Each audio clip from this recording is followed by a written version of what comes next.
Assalamualaikum warahmatullahi wabarakatuh. Saya Husnul Hatimah Azahra dari kelas Bahasa 2 ingin mempresentasikan hasil pemahaman saya tentang implementasi pembelajaran dalam UPD dengan literatur yang saya gunakan adalah dari buku Wiggins tahun 2005 yang berjudul Understanding by Design.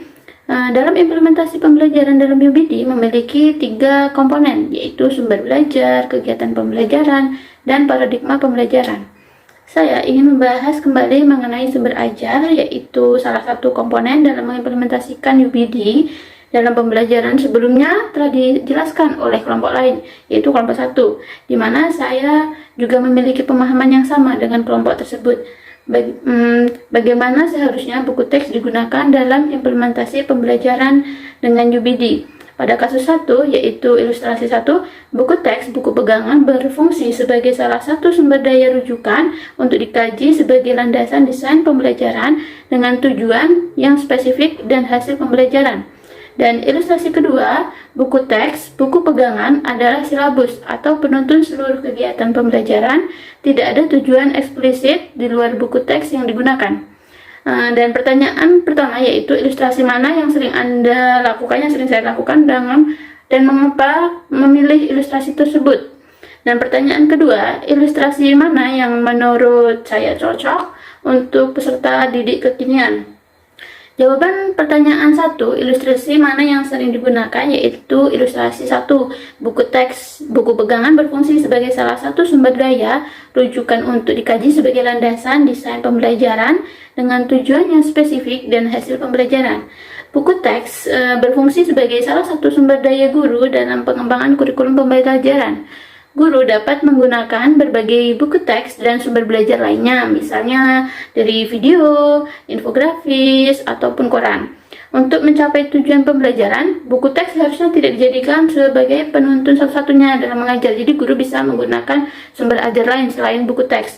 Menurut Wiggins, buku teks hanya sebuah sumber daya research yang membantu guru dalam mencapai hasil yang diinginkan di result dari pembelajaran, bukan diperlukan sebagai silabus yang menuntun guru dalam segala kegiatan pembelajaran.